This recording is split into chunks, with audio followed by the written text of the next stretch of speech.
Let's kick it off. What's up, Grow Nation? Welcome back. Welcome back to the Grow Show. Let's grow. Welcome back to the Grow Show. How we doing today? Excellent. Iowa Hawkeyes, big game this weekend. You're predicting an upset? So tomorrow at 2:30 Central Standard Time, the Iowa Hawkeyes will destroy the Oregon Ducks' chances of going to the playoffs. You heard it here first. I'm going to be there, dressed in black. It's the blackout? I don't know if it's a blackout yet, Okay. but that's what I'm. That's what you're doing. Okay. And yeah, so you guys should tune in because that's what's going to happen. Iowa's going to keep their playoff hopes alive. They're still in the mix? They got to get through Oregon, and then they got to beat USC, and they would be in the playoffs. Interesting. They're going to take 3 teams from the Big Ten. Mm. They actually have a shot of getting in the Big Ten championship, which I do not want to do. You want to just sneak in the playoffs? Michigan would have to beat Ohio State to have that happen. Jeff, I see you rolling your eyes over here. Everything he said is not going to happen. But I do want to say something else. I think, and I don't mean to be negative. Well, this is really? going to come off negative. Oh, God. I think this is my least favorite time of year. Oh, my God. Why? Oh, my God. I want to say that. I can't stop watching college football. It's like I can't stop watching. What? What about this time of year is redeeming? It's dark. It's cold. There's no holidays yet. It's the anticipation of the holidays. It really I'm isn't already cold. excited There's about nothing Christmas. good. Everything's changed. My sinuses are calling in favors. My body can't cash. Hey, they've been listening to this podcast a long time. They know about your sinuses. My Those have been there for a dermatological while. issues are. I don't know. The airports, you can't go. I don't know what this is. I think this is it. I want to say declaratively, this is my least favorite time of the year. You should get one of those sun lamps. Yeah. I feel like gives you the same You need rays something. of the sun, and it helps with seasonal depression. I don't have You- seasonal You depression. sound sad. You sound I don't sad. like this time of year. I'll be cool once we get to Thanksgiving for a little bit, but like, this is a tough. Are you going to stop stretch. talking about it Do anytime you know soon? what? I'm going to go to legendary Kinnick Stadium.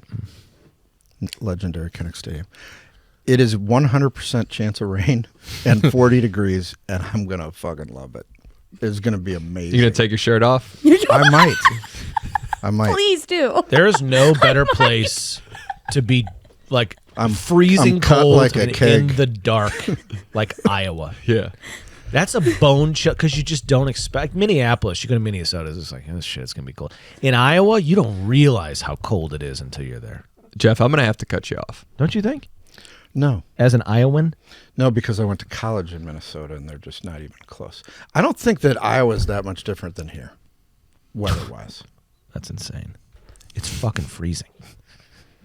Have you ever been there? No, Met he's several never times, crossed- he's never dozens crossed of the times. border. I love Iowa. Shout out to all of our fans. I'm ready to do the actual. Are we recording? Yes, Let's do we the- are recording. Yeah. I'm just kidding. All right. I'm here with my partners in growth. You heard from them. You know how Jeff feels. Jeff, start us off. Jeff Jail. Who do we got? Apparently, every college football team Apparently the season. It's not a fun time of year. Late fall. I hate late fall. fall is just amazing. Give me the summer.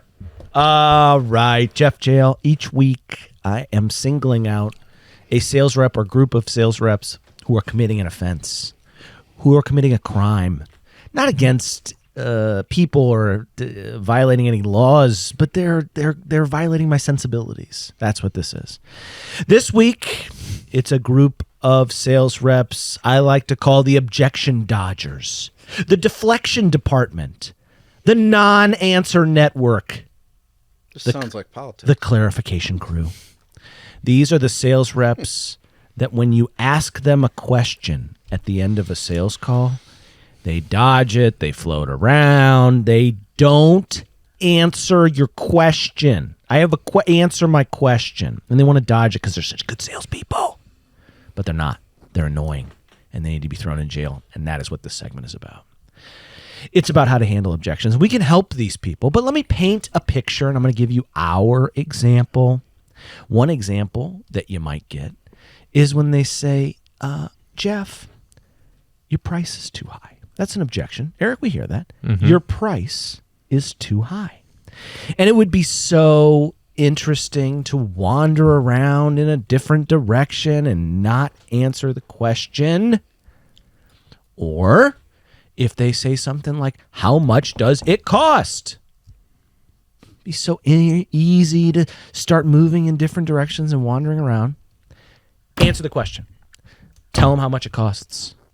Tell them what your service does. I'll give you some tips and tricks, but I want to spin this around the table. Scott, I've seen you with a sales rep where you ask them a question and they wander around and don't directly answer the question. You don't take it great. I hate it. Mm-hmm.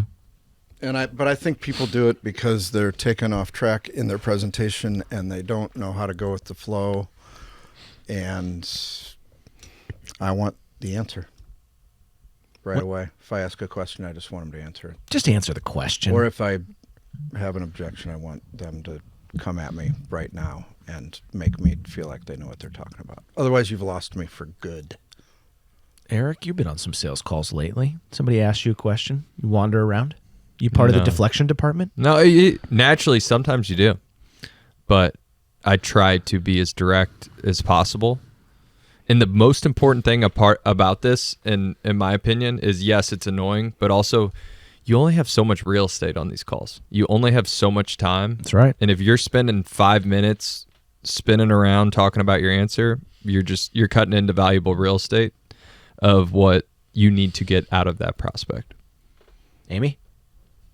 Yeah, I would agree. And I mean, I think it applies the same to when you're setting an appointment call. I mean, that's where the stakes are super high too. And you tend to see SDRs also dodge around objection handling because they're scared that they're going to get the no right then at that point. So I think it's the same fear in the pitch and in the appointment setting. It's really drilling down to the sales rep is scared that they're going to get a no right there versus just honestly directly answering it and then taking the conversation from there. I got 3 tips for these folks.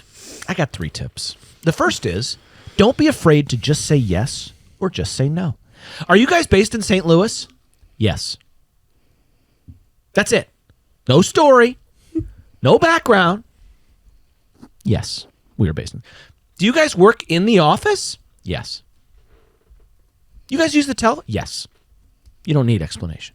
That's number 1. Number 2, if you do feel the need to explain something, which I try not to, if I don't need to, but if you sometimes you do.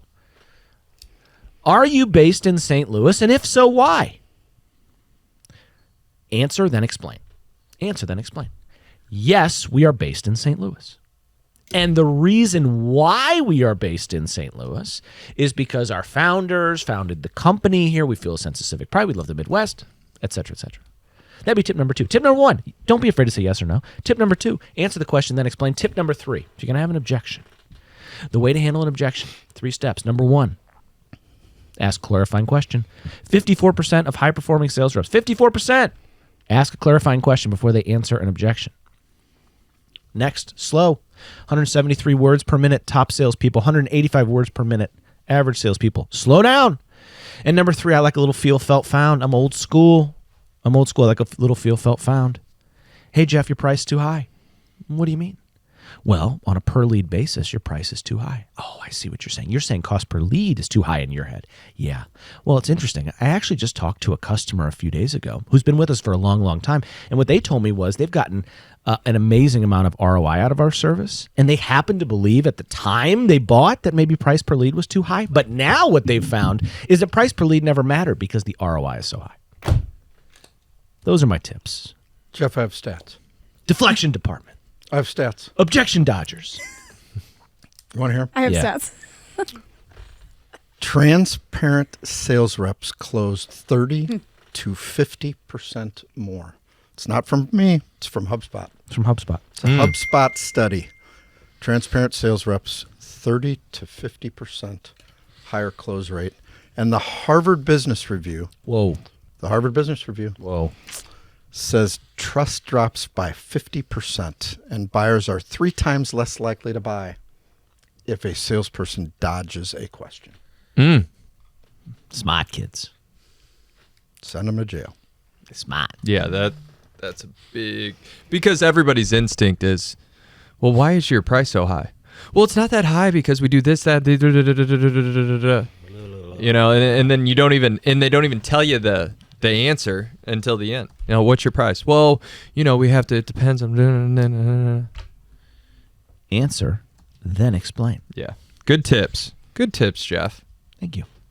Nice work today. Now we're headed over to our growth Jedi, who is going to talk to us today about why it's so important to find the right people, to pick the one if you want to get it done.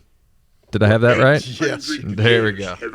Yes, you did. Help you I can. Yes. Eric, let me ask you a question.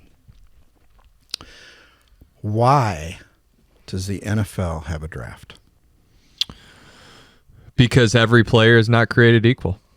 And it's a super important way to build your team. You got to spend every dollar, ounce of energy you have to make sure you're putting the best team on the field. Oh. Amy, do you think that an NBA team would put just the best that they have in the lineup? Or do you think they also try to find the best to put on the floor? I do know nothing about the NBA, so that's really hard for me to answer. Yeah, put the best on the floor. I wanted to see what answer you actually came up with. Yeah. You know my point. Yes. There are sports organizations or other examples where somebody has an entire team that is dedicated to making sure that without fail they are putting the best person in the position, period. A lot of times in business, we take the best we have and put them in the spot, right? We want to hire from within. It's what we know. Or maybe it's the interviews that I had. Maybe the recruiter sent me 5 people and I interviewed and I just picked the best out of those 5. Mm-hmm. If you are completely dedicated to not hiring a person to put in a position until you are pretty damn sure that that person is the best at the job, then you worry less about your training. You worry less about your processes, about how good your account management is, or whatever. The list goes on. The right person solves the problem, period. The right person figures it out. We're always working on our processes, our training, how we can support people better to make the jobs easier in this building. But guess what? When we land on a person that just flat out gets it done, all of that stuff matters less. But we don't do it. Don't be tempted to be just good enough, or whoever you have that is best for that spot. Go out and find somebody that makes your life easier. If they're reporting to you, they should know more than you about that particular section, and they should make your life easier. If you're doing their job, if they're not making your life easier, you're not done. And you will look like an incredible leader if you just surround yourself with the people that know how to get it done. And you will go forward in a much more profitable way. If you want to get it done, you got to hire that one. Then it's all downhill from there. That's the topic. We've been talking about it this week, Scott, as we often do before you come up with a topic. You know, the stuff we do is timely. And I think one element of when you don't have the one, you like parse out the job, you know? Yeah, this person's going to do this part and this person's going to do this part. We were talking earlier in the week. Isn't it great to just have a person that owns the whole thing and can either do it or can't? Mm-hmm. I was watching a TikTok of Steve Jobs. He said, you know how many committees we have that run departments at Apple? None. Somebody owns the iPhone. Somebody owns the this. Jeff Bezos, single-threaded leadership. Give it to someone that can do the job and get out of the way and support them and help them and contribute where you're uniquely able to contribute. But either they will sink or they will float. Give them the thing, put the best people you got there, and get out of the way. I'm guilty of this. I step in and do shit I shouldn't. It's hard when you, especially when you're trying to get the business rolling and you just need the result like right now. It's hard to not overstep. We've all done it, and do part of the job for them to ensure that you get there. But man, right off the get, when you're small, go hire the best people, and it's going to cost more. But 2-3 years later, you're going to be glad you did that. You're going to be in a whole different spot. Go get the best people, period. Put them in the spot. Yeah, and I think where this is so important, it sounds so simple, right? Everybody listening is like, oh, duh, put the right people in. Yeah, but then you're in that spot where a key position turns over and there is immediate pain. There's clients reaching out, who should I talk to? There's people turning over. And the easiest thing to do is just next person up, plug them in, and at least that immediate pain is gone. But what we've seen in certain positions, for sure, certain key positions, is when we just plug that gap, but we're not 100% sure that that person's the right person, that long-term pain is way worse than what's going on in the short term. And so learn it from us. We've made those mistakes multiple times. Like, don't subject yourself to that. And find other ways or even bridges for how to handle those situations. So be clear, for 60 days, we're going to do this. And then but we know this isn't the long-term solution. I'd say another trap with sometimes leaders not picking the best person is them being afraid that that person is going to surpass them. That was like some of the best advice I've been given before, is that to make your life easier, like Scott said, pick the person that is going to end up knowing more than you, doing it better than you, because then you're not stuck. And people tend to think that if I hire someone that seems a little bit more talented than me at this and raise them up, that then they're going to replace me. And that's the entire point. Yeah, that's the entire point of it, is to develop someone to a point where they're making your life easier, and then you are more open for other opportunities that and needs in the business. So leaders, don't be afraid to pick the best person too that's directly underneath you, because that's actually what you want. That's a good, like, I would look at you as an incredible leader if you found somebody that was better doing what you're doing. Then I could have you go find someone else to do something else. Yep. Mm-hmm. Really good point. Good point, Scott. Thank you. Pick one. Pick the one you want. What did it say? Pick the one to get it done. Pick the one to get it done. So little to do on this thing. Pick the one if you want to get it done. You have so little to do. I just, it's a tongue twister. I got it now. I see. Pick the one if you want to get it done. Amy. Yes. You have recently gone to an event. Yes. And posted some videos about it, had some incredible conversations. Talk to us about that event and your theme today, which is heartfelt sales. Yes.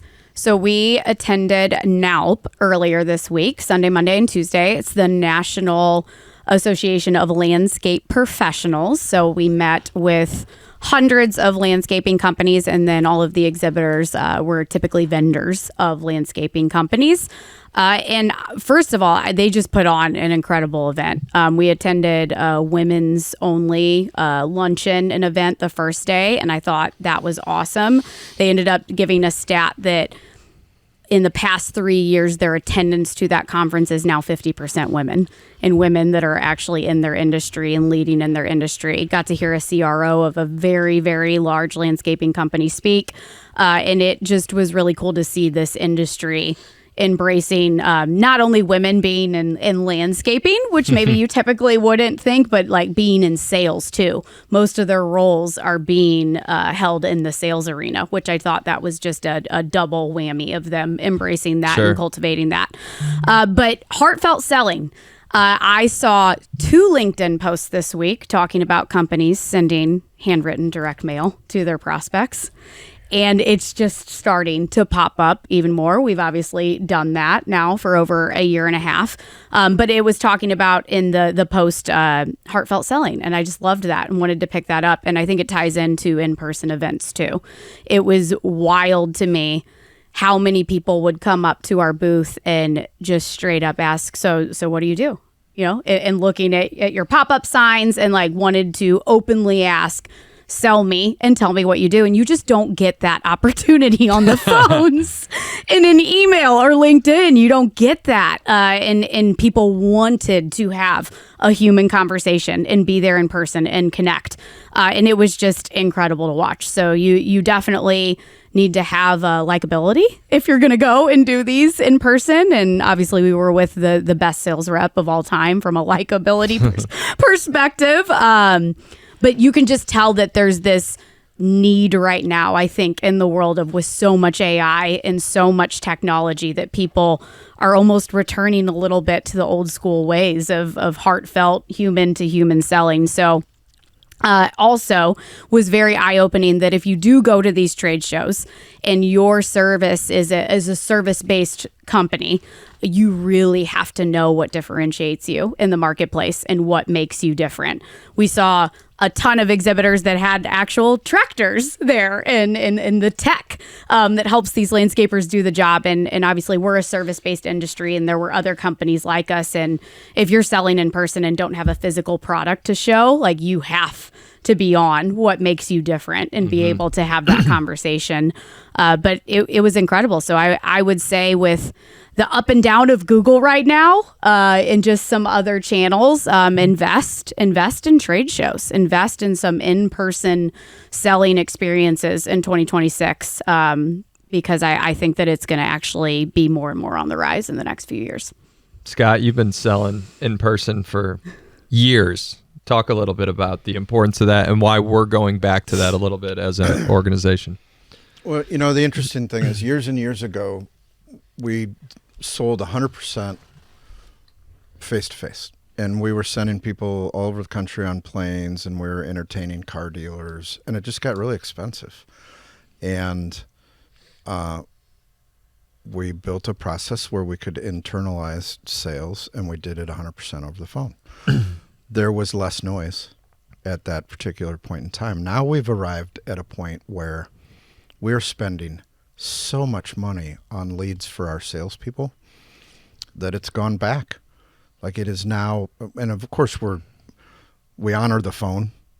We're doing email, we're doing LinkedIn, we're spending some money on Google, and we will always honor the phone because we're the best at it.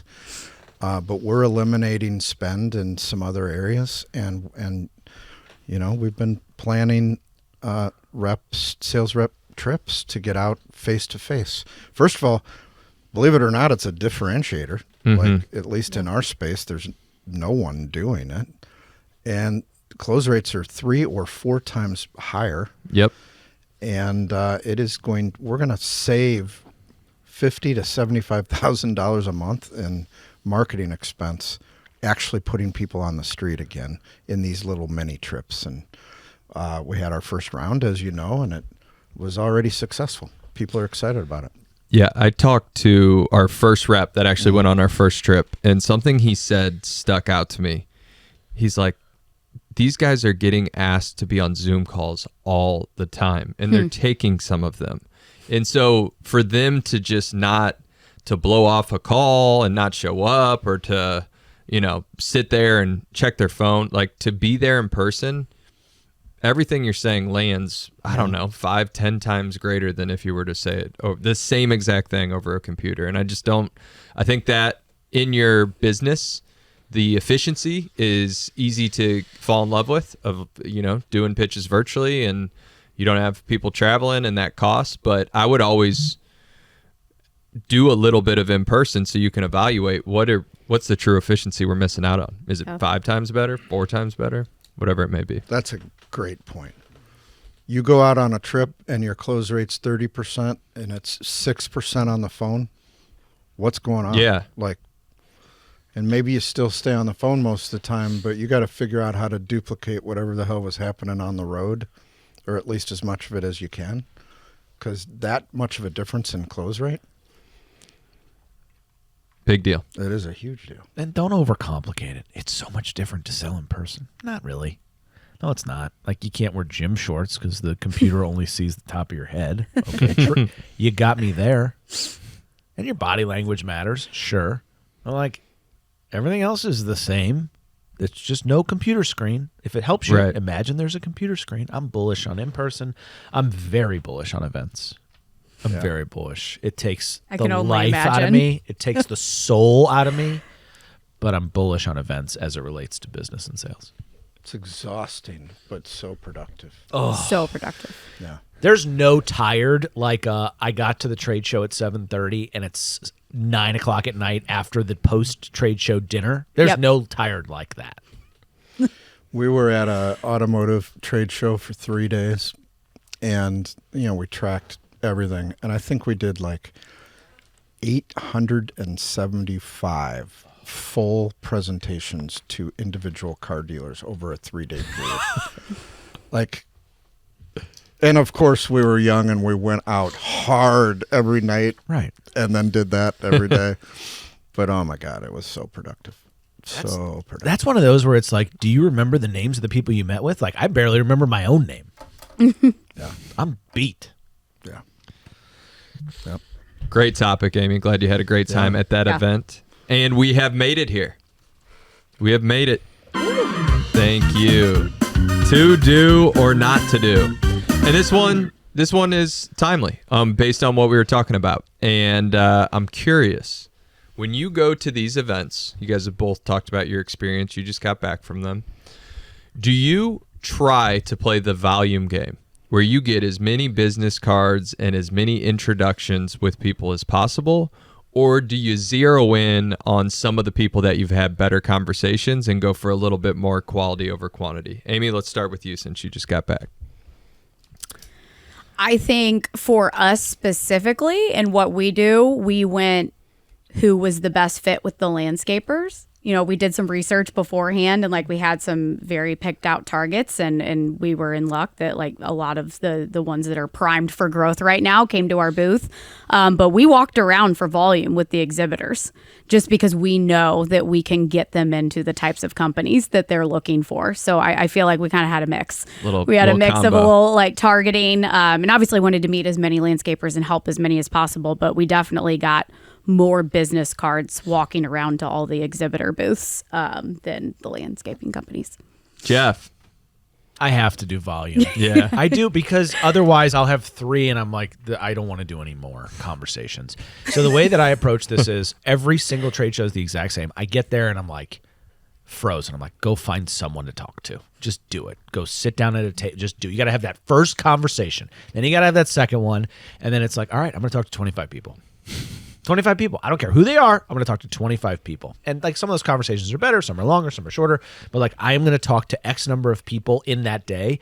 Otherwise, I'll get to 5. I'm like, I had 5 good conversations. It's fine. I can leave. No. Knock out the first couple and then for me, I have to set a number. Otherwise, I won't do it because it's exhausting. That's good. That's good. Scott? Both. You're building a funnel at the show. I'm going to use another automotive example. There were particular companies that really did it right. So imagine you're on the show. They've got a first layer that's responsible for bringing people into the booth. And then they've got a second layer that is doing that quick conversation, getting them hyped up and qualifying, if you will.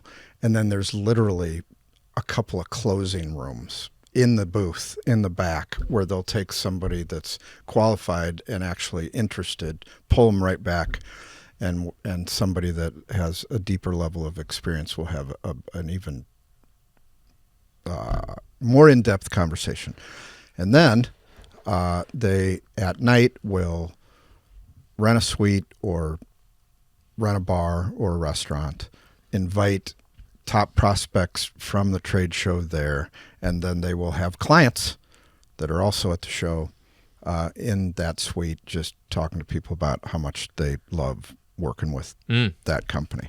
It is well orchestrated, and then the follow-up after is beautiful. But you got to do both. You got to have the masses to bring it down to a smaller amount of people. But if you're going to spend that much at a show, you should try to close them at the show.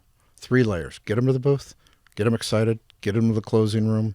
If that doesn't work, pull them over to the suite, feed them cocktails and food, and close them with your clients around.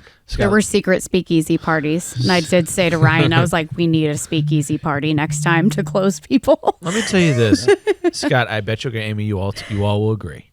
One phenomena that's universally true about trade shows is people at your prospect's company who are not influential at the office are influential at the trade show because they're fun. You know, like somebody like you're like, oh, this person's like perceived to be a lower level person.